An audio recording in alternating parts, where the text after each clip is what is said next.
Genre de bouffe.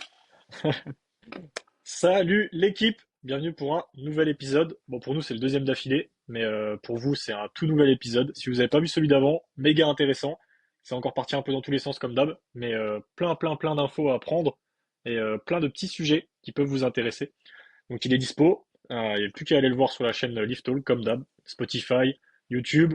On n'oublie pas de mettre un petit like, de s'abonner, de mettre un petit commentaire sur celui-ci avant qu'on oublie, parce qu'après on va partir encore dans des déblatérations. On va totalement oublier cette partie-là. Et on est encore en compagnie de ce beau gosse à la barbe bien fournie, le S, Séraph, emoji casquette, C'est moi comme le d'hab. big. Son chat a été libéré depuis le dernier podcast pour ceux qui ont la ref, là. Et on On n'oublie prend pas l'emoji l'emoji casquette. aubergine. Emoji aubergine à fond dans les commentaires pour le gros max. C'est ça qu'on aime. Du coup, nouveau podcast. Bon là, gros, je sais absolument pas c'est le combientième. Je sais pas, ça doit être le 20e, je pense, 21e, peut-être un truc comme ça. Ou peut-être Attends, 19. tu sais, je vais dire un truc, c'est le 18e. Exactement. 18e celui-là là? Ouais. Celui d'avant ou celui-là 18e? Non, celui d'avant 17, celui-là 18e. Ok, et ben 18, bien, bravo gros, un vrai élève appliqué. Il est Eh, là. pas mal, hein? 18e épisode. Du coup, bah, comme d'hab, objectif, bah, des petits sujets, vous transmettre de la valeur, déblatérer un peu entre nous. N'hésitez pas aussi, parce que si vous avez des contre-avis, si vous avez des choses à ajouter, n'hésitez pas à le mettre dans les commentaires pendant le podcast, comme d'hab. Ça nous fera plaisir après d'en discuter tous ensemble. On a un petit sujet en plus pour les prochains. On vous le tease pas tout de suite, mais vous allez voir, le S a eu une idée entre les deux podcasts, il y a un vrai truc à faire. Mais on En aura fait, j'ai besoin de envie de te vous. dire, pour la prochaine idée, il faudra nous follow sur Insta, en fait, tout simplement. Exactement, ouais. On aura besoin de vous parce qu'il faudra suivre une petite story Insta. Elle va tomber, on vous dit pas quand. Faut être abonné, faut suivre le truc. Et quand elle va tomber, on aura besoin de vous. Donc soyez présents, ça nous fera vraiment plaisir. Merci à tous ceux qui écoutent. Merci à tous ceux qui sont présents. Et on est parti pour un nouvel épisode. J'avais un petit sujet pour toi, beau gosse. Un Ouh. sujet qui a déjà été un petit peu abordé, il me semble, dans deux, trois réels ou podcasts, peut-être que j'ai vu passer en SL. Mais bon, la réponse me correspondait pas trop et un petit peu à l'encontre de ce que moi je pense aujourd'hui. Est-ce que le cardio est utile en streetlifting? Voilà. Ok. Je te laisse te démerder avec ça. Qu'est-ce que t'en penses? Waouh! On en Est-ce est que là. toi tu fais du cardio déjà? Après, cardio, faut déjà définir ce que c'est à la base déjà. Ouais, déjà cardio, bah en vrai de vrai, si on veut faire une définition un peu vulgaire, pour moi, t'as trois niveaux de cardio. T'as la personne qui va entretenir légèrement son cardio, que ce soit à travers des formats, par exemple endurance ou autre, ou même, enfin là, si on parle vraiment spécifique et street, ou bien même à travers de la course à pied, par exemple, ou bien de manière vraiment imponctuelle, peut-être des exercices où juste t'arrives à l'échauffement et tu mobilises un peu ton cardio histoire de faire monter la température corporelle, que ton rythme cardio-respiratoire il augmente, cardiovasculaire il augmente aussi. Donc déjà t'as ça. Et en vrai, je pense, enfin moi je suis un peu mitigé sur le cardio parce que du coup ouais, enfin j'ai même pas fini ce que je disais, mais en gros t'as plusieurs niveaux. T'as s'échauffer, ouais, t'as s'échauffer avec du cardio mais genre vraiment léger, genre en mode je sais pas 5 minutes de corde à sauter, 5 minutes de vélo ou même de shadowboxing pour Fit Max. Ça, c'est la spéciale. Celle-là, je l'ai bien retenue, hein. Après, t'as aussi faire du cardio. Mais genre là, c'est vraiment faire du cardio où ouais, t'as des petites sorties courses de temps en temps. Je sais pas, tu fais pas mal de vélo, etc. Ça, on peut associer ça à du cardio un peu plus intensif. Pour moi, le cardio intensif, ça peut venir te cannibaliser des ressources en street. Parce que nerveusement, bah dans tous les cas, c'est vrai que si tu tapes, bah après, ça dépend aussi de comment tu te le programmes. Mais si tu tapes des 5 km heure, des 5 kilomètres pardon, sub 20, alors que tu galères déjà à faire du sub 20 toutes les semaines, Solide déjà. euh, ouais, bah déjà, c'est solide. Mais je suis parti sur une bonne fourchette, hein. Après, bon, on peut faire un peu plus large. Tu sais quoi, on peut dire du 10 km. Là, en plus, là, tu sais quoi, ça commence à taper dans les jambes. En plus, 10 km Sub 40. sub. Non, là, j'allais dire sub 50 pour pas faire large. En fait, je vais du tout au tout. Soit c'est trop, soit c'est pas assez. Mais non, mais en vrai, en fait, il y a des activités cardio menées à trop haute intensité. Ça peut venir te cannibaliser des ressources en street. Ça, c'est pas forcément niable, dans le sens où bah, l'activité cardio, ça va te prendre du nerveux, donc ça va te prendre des ressources, ça va diminuer ta récupération, et après, voilà. Ça dépend toujours, dans une moindre mesure, de l'intensité de laquelle tu fais du cardio. Si tu fais du cardio une fois par semaine, tu te fais un petit 10 kills, parce que c'est ta sortie 10 kills de la semaine, tu te fais kiffer, et je sais pas, t'es pas sur une zone d'intensité trop élevée. Dans ce cas-là, ça reste ok, parce qu'il y a des zones d'intensité qui sont assimilées à de la récup, quand même, et ça, faut pas l'oublier. Donc ça reste ok. Mais après, pour autant, ne pas faire de cardio du tout. Et là, j'entends les gens qui vont venir à l'entraînement, surtout en hiver d'ailleurs, qui vont pas faire, prendre le temps au moins de faire 5 minutes de vélo, 5 minutes de marche ou un truc juste anodin comme ça, alors qu'on est en plein hiver et que c'est là où le cardio, je pense, c'est le plus important. Là, à mon sens, c'est, je vais pas dire les plus débiles non plus, parce que des fois, on en fait partie aussi, hein, moi le premier. Moi le premier, des fois, je ne le fais pas alors que c'est super important. Mais pour autant, faut quand même le faire parce que c'est important de se lancer bien dans une séance. Et c'est important, mine de rien, de maintenir un cardio parce que en vrai de vrai, on en rigole beaucoup, mais c'est pas vraiment normal d'être essoufflé quand tu fais une série de 2 ou 3 reps et d'avoir limite des malaises, etc. quand tu fais du 10 reps, par exemple, je sais pas, sur des tractions ou autre. Après, tout dépend des mouvements aussi. C'est pour ça que j'ai pas pris le squat. Quand tu fais du 10 reps au squat, Ouais, c'est normal c'est du aussi parce cardio. que là, ouais, là c'est même pire que du cardio. C'est que la pression elle est différente vu que t'as la ceinture, etc. Bah, qui va venir t'impacter aussi ta circulation sanguine. Donc c'est normal si t'as des petits malaises vagueux ou autre. Mais en tout cas, ouais, sur des tractions, par exemple, si tu fais du x10 et que tu ressors complètement essoufflé, en vrai, il y a quand même un gros problème. Donc, je sais pas si ça allait dans le sens de ce que tu voulais parler par rapport à ta définition à toi, etc. Mais tu vas pouvoir nous dire. Alors gros, moi il y a un truc. Déjà je commence tout début, expérience personnelle et partagée par plusieurs personnes. Même Ahmad, on en a parlé la dernière fois. Hmm. Je me rends compte que les gens qui ont un cardio vraiment éclaté, donc là on parle vraiment de ce que tu as dit, tu vois. Le mec qui fait une série de 10 aux tractions, il est éteint, tu vois. Donc Hmm. vraiment cardio, cardio dans les chaussettes, tu vois. Sans parler Mm, de capacité à courir et tout, hein, juste capacité cardio globale. Après, ça peut être même faire du vélo, ça peut être vraiment un truc chill, hein, le cardio. C'est pas forcément un truc fatigant, hein. Juste le gars, il a zéro cardio. On se rend compte, et moi aussi je m'en rends compte, parce que je l'ai repris un petit peu, que quand je fais du cardio, mais vraiment zone 1 et 2, ben, déjà, mm. on parle de vraies zones 1 et 2, hein, pas les gens qui font Ouais. du 4,30 au kilomètre et qui mettent zone 2 sur Strava, hein, des vraies zones 1 et 2, tu vois. Des vraies zones 1 et 2, vraiment chill, hein. Où genre tu fais du vélo, tu moulines, tu vois. T'as le cardio, il Mm. est à 120, tranquille, tu vois, vraiment tranquillou, tu vois. Donc ça, du coup, nerveusement, ça t'impacte quasiment pas. Après, le cardio de récup, je suis pas fan dans... Parce qu'en vrai, la récup, c'est de la récup. Le cardio, pour moi, c'est du cardio, tu vois. T'as toujours quand même une Mm. petite fatigue, entre guillemets, tu vois. Même si ça aide à vasculariser, etc., tu vois. Mais dans le principe, zone 1 et 2, je trouve que c'est méga intéressant parce que je me rends compte, et comme je disais, il y en a qui s'en rendent compte aussi, comme Ahmad quand on en parlait, que les périodes où tu as une petite stimulation cardio, juste, je sais pas, par exemple, 2 fois 20 minutes de zone 2, tu vois, par exemple, Mm. c'est tranquille, tu vois. Genre le lendemain de votre squat, comme ça, très loin de votre prochain squat, pas trop de fatigue. Ça fait, on peut dire, ça fait un peu de la récup active et c'est tranquille, ça fait bouger les jambes. Ça a un putain d'impact positif sur plusieurs choses. Il y a le fait déjà de mieux récupérer entre les séries, et ça je le ressens vraiment de ouf. Mm. Le fait de très très vite redescendre en cardio et de bien récupérer entre les séries, ça c'est vraiment un game changer. Parce que c'est pas normal, pareil, quand on parle d'être essoufflé, que entre deux squats, vous mettiez 3 minutes. Il y a des gens qui mettent 2-3 minutes avant de plus être essoufflé, tu vois. Après un Mm. x5 par exemple, tu vois. Et ça en vrai c'est limite une balle dans le pied parce que par exemple, depuis que j'ai repris la cardio par exemple, mais je le fais vraiment chill, hein, c'est pas du cardio de ouf, hein. Juste en faisant du cardio chill, je peux enchaîner mes séries de squats avec 3 minutes de pause. Truc que je pouvais pas faire avant, tu vois. Avant, il me fallait, Ça, c'est j'étais bon, pas ça. essoufflé, mais j'étais pas dedans, tu vois. Tu sais, je pouvais pas reprendre, tu vois. Là, je peux enchaîner mes séries avec 3 minutes. Donc en fait, j'en fais 5 au lieu d'en faire 4 pour le même temps de dépenser à la fin, tu vois. Donc ça, c'est un gros point positif.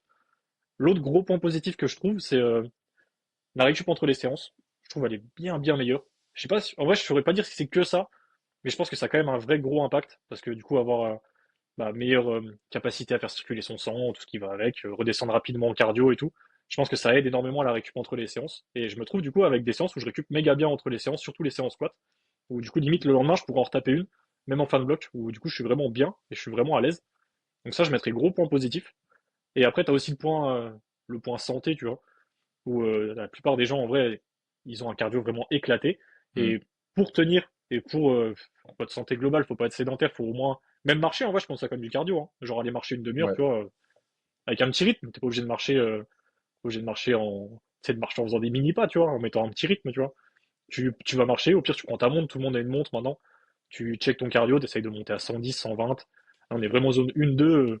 Franchement, il y aura zéro impact sur négatif en tout cas sur l'entraînement.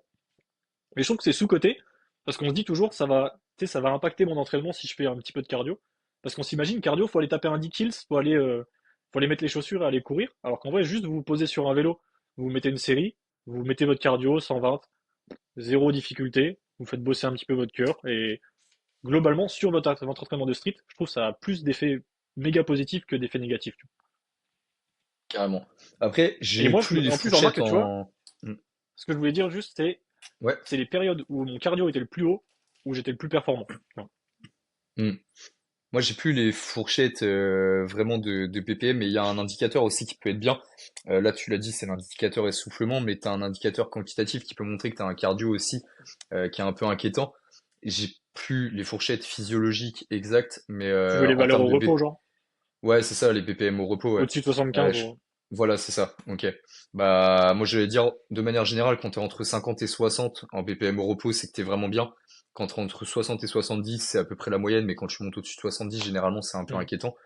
Mais c'est vrai que déjà, si tu regardes ton BPM au repos et qu'il est totalement en train de s'affoler, bah, c'est que généralement, là, déjà, t'es dans un état qui peut être un peu critique, mais là, on rentre plus dans la santé cardiovasculaire que cardio-respiratoire, mais c'est à peu près lié. Après, pour l'aspect santé, comme tu l'as traité, et longévité du sport, je trouve que c'est bien aussi. Mais encore une fois, bah, malheureusement, c'est dans une moindre mesure parce que, en vrai, si tu compares par exemple en FA, où ils ont trois mouvements, et nous en SL, où on en a quatre, où du coup notre énergie nerveuse, elle est complètement mais aspirée à chaque bloc, bah, en plus, si tu dois te mettre de la course, faut vraiment être sûr que dans la programmation de la course, je prends la course parce que c'est le cardio le plus connu, hein, mais voilà, Ouais, c'est ouais. pas forcément de la course comme tu l'as dit. Mais pour autant, faut être sûr que dans ta programmation, bah ouais, ça soit, comme tu l'as dit, une vraie zone 1 et 2 qui soit respectée, et pas que le mec il se retrouve en zone 3, par exemple en début de bloc, là où tu l'as mis de la zone 1, et je sais pas, imaginons en fin de bloc, il est en zone 2, bon là je te prends l'exemple d'une surcharge progressive, mais sur un stimulus de zone d'intensité lié au BPM, mais s'il se retrouve en zone 4, alors qu'on sait que zone 5, généralement, là c'est là où ça commence à devenir compliqué, bah c'est que tu sais que le bloc, enfin, le cardio aura plus de. Merde, j'allais pas dire maléfice. L'effet Enfin, en gros, tu négatif. auras moins de bénéfices. Ouais, plus d'effets négatifs que de bénéfices, en fait. Et en vrai, c'est intelligent d'en mettre. Ça peut aider un certain type de population qui ont des difficultés par rapport à la récup, entre séries ou autres. Mais pour autant, attention à la programmation et attention aussi à être sûr de votre karaté. Parce que c'est vrai qu'il y en a beaucoup qui sont bah, coach uniquement en street, qui ont jamais touché à de la course ou même à du vélo, de la natation, j'en passe, ou même qui font pas leur step eux-mêmes. Et c'est vrai que quand tu veux te mettre à programmer ça dans une prog, en vrai, il faut vraiment être sûr de son karaté. Je sais que je parle d'expérience parce que je l'ai fait sur Alex que je coach. Et pour le coup, lui, je vais programmer de la course, mais parce que j'ai moi-même couru dans le passé. Bon, pas avec des très bonnes stats, on est loin du sub 20 aux 5 km comme j'en discutais. Mais bon, c'était à mon époque prime course où je travaillais déjà en zone d'intensité, etc. Donc je savais ce que je faisais.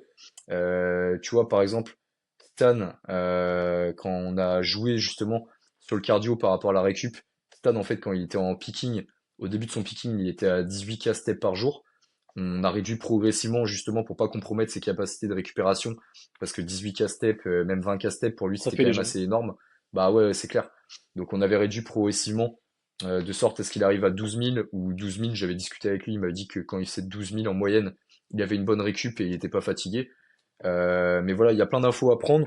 Après, ça peut être des enjeux de programmation, même si vous programmez tout seul, de découvrir un peu comment on se programme sur du cardio.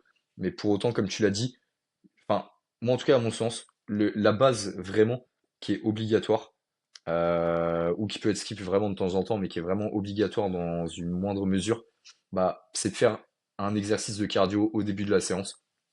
L'été, il y en a beaucoup qui le font pas parce que l'été, généralement, notre température corporelle, elle est déjà beaucoup plus haute et donc tu as moins de mal à te lancer dans ta séance. Pour autant, ça reste quand même important par rapport à tout ce que tu as dit.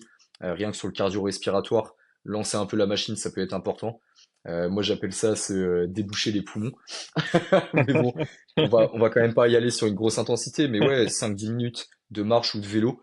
Puis même en fin de séance, si vous faites pas vos steps, bah ça peut être quelque chose de bien. Je dis pas non plus d'aller faire 10K steps par jour, hein, même si ça reste un bon indicateur de santé, les 10K steps. Mais pour autant, je sais pas si vous êtes à 3000 steps quand vous sortez du travail parce que vous marchez pas beaucoup, bah, aller chercher un 5K step avant la fin de votre séance, ça peut être bien. Même ça peut être marcher entre ces séries, etc. Donc là, c'est les deux, trois tips que je donne si vous n'avez pas forcément envie de faire du cardio, mais pour autant un peu vous améliorer sur cet aspect-là. Et après, évidemment, voilà, si on parle vraiment cardio, mais vraiment cardio BPM et tout ce qui va avec, là, les gars, la caféine et tout ce qui va avec, faut essayer de doser de temps en temps. On en parlait avec Max en off avant le podcast. Mais c'est vrai qu'il y a des semaines où vous pouvez vous permettre de faire des semaines sans caféine. Je prends notamment les déloads, les semaines 1, si vous savez que vous n'êtes pas non plus vraiment addict, enfin pas addict, mais que vous agissez pas vraiment, enfin Dépendant. la caféine n'agit pas de, ouais voilà, même que la caféine n'agit pas vraiment sur vous, enfin genre c'est pas non plus l'indispensable, bah dans ce cas-là, essayez de réduire de temps à autre aussi votre consommation de caféine. Même là, on reparle de récup, mais là je bifurque totalement, mais je vais arrêter après ça. Vas-y, Mais en bifurque, on aime vrai, bien.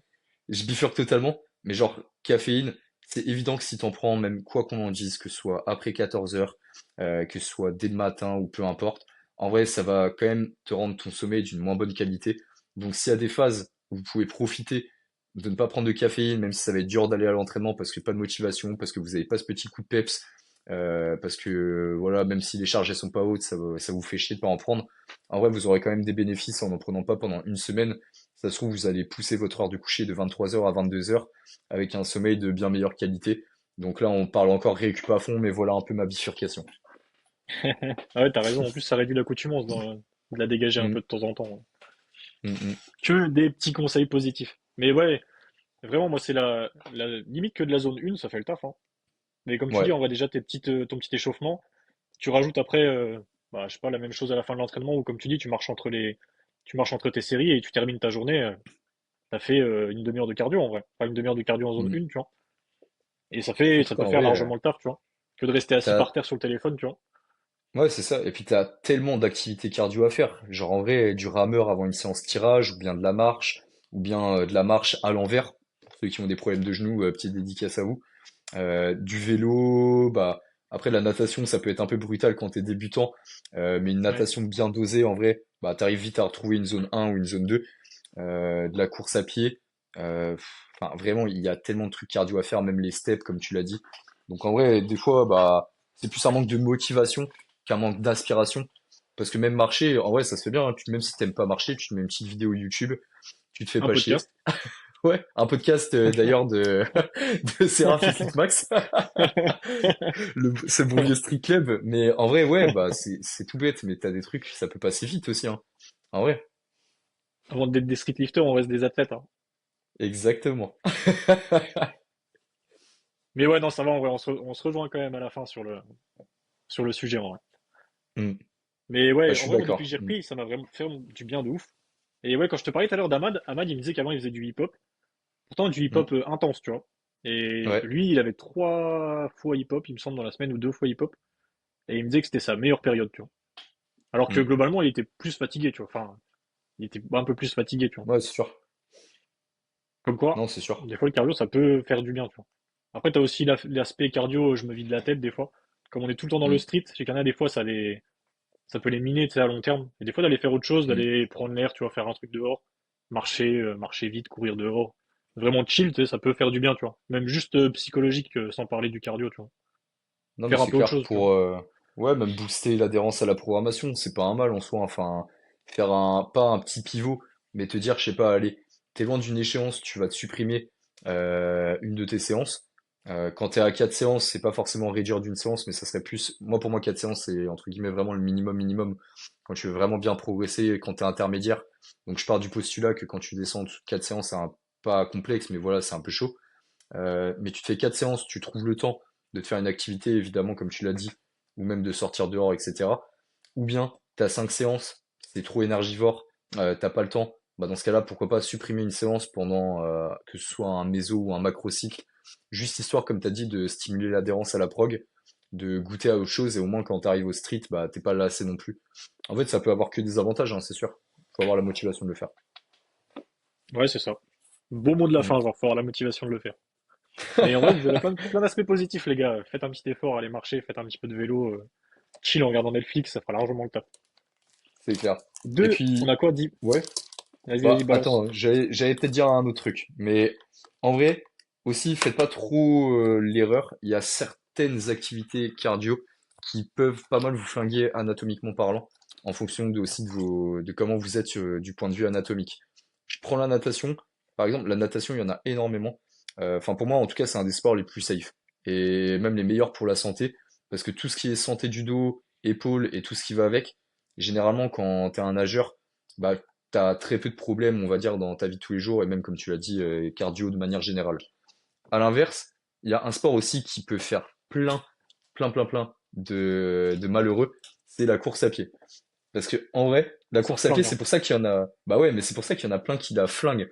En fait, la course à pied, il y en a plein qui vont prendre cet exemple-là pour dire, bah ouais, enfin comment dire, ouais, bah faites pas de cardio, vous regardez la course à pied, ce que ça vous fait. Mais en vrai, la course à pied, je pense, c'est un des seuls sports qui va vraiment te flinguer autant. C'est que si ton anatomie elle est pas prête, tu peux te faire mais tellement de trucs. J'en ai vu se Grave. faire des périostites, des tendons d'Achille. En vrai, une inflammation du tendon d'Achille, ça arrive super vite aussi. Même avec les impacts, ton genou dans certains types de situations, tu peux te créer des tendinopathies rotuliennes ou même tout ce qui va avec. En fait, faut bien comprendre que la course à pied aussi, c'est assez contraignant. Donc c'est vrai que la course à pied, c'est pas non plus le meilleur exemple à prendre quand tu as une pratique à côté de sport de force, parce que la course à pied, ouais, ça peut te faire mal. Et si t'es non initié, ton anatomie elle est pas adaptée, t'as pas les bonnes chaussures pour courir, t'as pas les bons ci, les bons ça, bah tu te retrouves vite du coup avec des douleurs à droite à gauche qui vont après être pénalisées par la suite pour l'USL. Mais pour autant, tout ce qui est de marché, j'ai envie de te dire, tu prends un truc tout bête, hein. Si vous avez le droit, que je commence pas à faire bannir des gens de leur salle, mais t'enlèves tes chaussures avant de te foutre sur le tapis, ça, en plus de l'aspect cardio que tu rajoutais, c'est un super bon aspect par rapport aux pieds parce qu'il n'y a rien de mieux que de marcher pieds nus. Ou bien en saguaro si vous avez besoin de chaussures, hein. Là je prends l'exemple des barefoot originels. Mais voilà, ça peut être des exemples tout bêtes. Et c'est un peu, là, vraiment, j'adore bifurquer. J'adore quand tu me lances sur un truc que j'ai pas le sujet en tête. Et là, je bifurque total, mais je donne vraiment toutes les billes de malade le plus possible. Et ça, mais tu sais quoi, on peut bifurquer en vrai, on a encore un peu le temps. Il y a un truc que j'ai rajouté et que je faisais pas avant. D'ailleurs, je l'ai pas là, je crois, il est dans mon sac. C'est, tu sais, la salle. Mhm. Euh, et avant, entre mes séries de squats, en vrai, je faisais rien d'intéressant. Voilà. Bon, ça m'arrivait de marcher, mais même pas, en vrai, quasiment pas. Je me suis ramené une petite balle de tennis, gros. Et Et tu maintenant, te je fais masses le full pied travail avec. du pied entre les séries. Mhm. Gros, c'est un game changer sur le ressenti au sol après quand tu refais ton squat. Mhm. Mais là, c'est clair. Sous-côté, Mais ça, balle de tennis, ça coûte 1 euro. ouais. Bénéfice de malade, en vrai. Non, mais c'est vrai, parce que en vrai, il y en a beaucoup encore. En plus, allez là, c'est bifurcation totale. Il y en a beaucoup qui Tu me casses sous-estiment, ou les du moins couilles, tes qui. gars, ils s'énervent. Le mec, il commence à parler politique, allez, en plein milieu du débat. D'ailleurs, l'inflation des balles de tennis, Macron. Non, mais en vrai, genre, notion de tripode. Notion de tripode, enfin, quand tu parles de tripode à n'importe qui, j'ai l'impression que tout le monde sait ce que c'est, mais pourtant, personne sait l'activer comme il faut. Et en vrai, ça peut passer aussi par ça. C'est-à-dire que tu as des morphologies différentes de pieds. Tu as ceux qui vont avoir le pied plat, ceux qui vont avoir le pied du sportif, qui est le pied creux. Bref, tu as 5000 morphologies de pieds de manière générale. Et c'est vrai qu'activer ton pied, déjà rien qu'en te massant la voûte plantaire, ça peut permettre d'avoir un meilleur ressenti au sol, ou même le travail de pied, comme tu l'as dit, je sais pas, pour ceux qui ont le pied creux, attraper la balle avec tes doigts de pied en essayant de la coincer au niveau de ton creux de ton pied, ça va te renforcer même les muscles du pied, qui vont te permettre aussi d'avoir de meilleurs ressentis de tes appuis au sol. Et en vrai, faut pas oublier, genre le squat, en fait, c'est comme le dips. Tout part des mains, si t'as une mauvaise posture de tes mains, t'as les mains placées à plat comme pas possible, tu vas pas être fort. Genre, tu vas pas pouvoir déployer bien tes leviers. Là, sur le squat, c'est exactement la même chose. Sur le squat, et de toute façon, c'est pour ça qu'en power, ce qu'on appelle le routing, c'est-à-dire la mise en place aussi que tu vas faire avant ton squat, elle est trop importante. C'est que le power, c'est point commun du power de manière générale, c'est que tu as trois mouvements où tes appuis ils reposent au sol. Et en vrai, eux, du coup, ils ont beaucoup plus de facilité avec cette notion de d'appui au sol. Nous, on en a un peu moins parce qu'on a des mouvements un peu plus spatiaux, on va dire, avec muscle up, traction et dips, où on n'est pas en appui au sol et qu'on est un peu dans l'espace, j'ai envie de dire. Mais ouais, en fait, juste enfin, faire des exos d'activation comme ça, c'est tout bête, mais ça peut vous permettre de mieux utiliser votre pied et de mieux utiliser vos appuis, du coup d'avoir une meilleure trajectoire. Forcément, si tu as une meilleure trajectoire, tu déploies un peu mieux tes leviers sur le mouvement et tu te retrouves, mec, à avoir un squat qui est bonifié, alors que juste à passer entre tes séries, à te masser le pied avec une balle de tennis, à faire des exos de renfort du pied avec une balle de tennis. Et c'est tout bête, mais j'approuve à 200% ce que tu dis. Deuxième petit tips, ça va arriver Oh, bientôt là. Je vais caler petite cible pour jouer aux fléchettes et je vais apprendre à jongler entre mes séries. Voilà. je suis pas sûr cette Quoi? fois-ci de Pourquoi tu pouvoir rigoles? réussir à défendre, hein. Parce que je me disais, là, si je défends en étant sérieux, est-ce que je vais réussir la prochaine fois qu'il va me ressortir un truc encore pire à défendre? Non, par contre, vraiment, la cible pour jouer aux fléchettes, je vais la rajouter. Tu sais pourquoi? Un truc tout court en vrai. La Fin de concentration? bloc. Ouais, fin de bloc, j'ai tendance des fois à, à prendre trop de temps à faire autre chose. Parce que tu sais, vu qu'on fait toujours plein de trucs en même temps, moi je sais que des fois je fais mes Mhm. retours et tout entre temps. Ouais. Et en fait, fin de bloc, si je fais pas ça, j'ai rien à faire. Et en fait, quand j'ai rien à faire, c'est pire, tu vois. Il me faudrait un truc pour m'occuper l'esprit et garder de la concentration. Et je pense que la cible de fléchette, gros, sans rigoler, je pense que ça peut vraiment être la cible de fléchette. Je pense que c'est le truc qui va me permettre de rester focus. Gros, j'ai juste archi hâte d'avoir ton prochain feedback. En plus Non, de mais m'améliorer aux fléchettes, hein. en plus de t'améliorer aux fléchettes, c'est surtout ça le vrai fond de la vérité. C'est que t'as dû perdre une partie de fléchette il y a pas longtemps et que du coup, t'essaies de travailler là-dessus par fierté. Mais en vrai, non, mais je vois ce que tu veux dire. En vrai, dans tous les cas, c'est pas méchant vu que physiquement, ça te demande rien de faire ça. En vrai, tu vas Non, bah pas, non. ça va pas te cramer, etc. Et ça peut, en vrai, je préfère ça que scroll sur son TikTok. Mais après, Ah on n'est ouais, pas ouais. tous à avoir Bon, une après, cible nous, de ouais, ouais. fléchettes dans nos salles. Toi, t'es chez C'est toi, ça, donc ouais. ça va. Genre une Mais, cible gigantesque là sur le mur, genre. ah, mais vraiment. Parce que je pense que la plupart des salles, tu commences à installer ça, ça part en vrille totale, hein. Ouais, c'est sûr. Ouais. Il y a des fléchettes qui Ah, partent c'est dans tous clair. les sens. Ah, bah, c'est clair. Nous, déjà, rien qu'une petite balle de basket qui traîne ou même un plot, on arrive à en Ouais, faire les des jeux ballons, de les fou Swiss balls. furieux. Un Ah, Swiss ball, les tu le prends dans Swiss, la bouche. Il arrive pleine non, vitesse. les, je veux dire, les Swiss Balls, je crois que ça a déjà été fait, mais on n'a pas tenu ça très longtemps parce qu'on avait considération du danger. Euh, mais genre, à RBC, enfin, là, il y a pas longtemps, c'était un rouleau de massage qui avait volé et qui a atterri sur un mec ou je sais plus, bref. T'avais aussi une petite balle de basket qui traînait. La petite balle de basket, elle a vite été ramassée parce que pareil, il y a des trucs qui étaient à deux doigts de péter à chaque fois. Et là, il y a les plots aussi. Les plots, on s'amusait à faire du frisbee à l'autre bout de la salle, donc bon, c'est pas le plus sécuritaire, mais voilà. Tu sais, je t'avais vu jouer au foot, je crois, avec des plots, non? C'était pas ça? Ouais, ouais, Il y avait pas une carrément. Je séance de faisais. penalty, hein? Si, totalement. Mais ça a pas duré longtemps, hein, ça a dû durer 2 jours, je pense. Le temps de s'amuser, genre. Ouais, voilà, et le temps de se dire, ok, peut-être que faut qu'on commence à arrêter parce que ça devient un peu dangereux. Oh, les malades. Et ben, gros, bah, on a quasiment fait une demi-heure, en vrai, sur le sujet. Bah, top, hein. Eh Les ben, sujets, les autres seront gardés pour les prochains. C'est parfait, voilà. magnifique. D'ailleurs, n'oubliez pas, hein, Comme, venez nous suivre sur Insta parce que, comme Max ouais, il a dit, on a un super concept à vous proposer, on aura besoin de vous. On mettra une story tous les deux par rapport à ça dans tous les cas. Donc si vous ne suivez pas tous les deux, au moins un de nous deux, et de préférence Max parce qu'il est plus beau que moi. Donc surtout allez follow Max.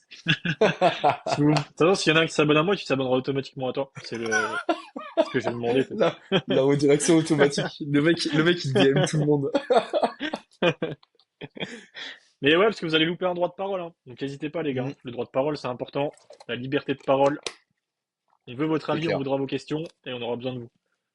Et vive la Bon France. bah écoute, et vive la France, ouais. Et vive les Français, vive les mecs à la barbe chauve avec des casquettes. Oh waouh, la barbe chauve avec des casquettes. Il y a eu un couac dans ce que t'as dit. La barbe chauve T'as dit- avec des casquettes. Ah, j'ai compris la barbe chauve. J'ai dit Non, oula, non, non, c'était un mix, hein. Attention. ça, ça personne veut le voir. Je ferai jamais de pareil sur ça. Bon bah les gars, on vous l'a dit au début, abonnez-vous, commentaires, like, etc., etc. Du coup, abonnez-vous à nous pour le petit concept qu'on vous prépare. Merci pour l'écoute. Ceux qui sont encore là, petit emoji. On va mettre emoji, emoji bonhomme qui court. Ça va taper dans le thème à Voilà, peu près. parfait, c'est dans le Parfait. thème. Et on se dit à tout vite pour un nouvel épisode. Encore merci beau gosse. À Merci bientôt. à toi et ciao ciao l'équipe.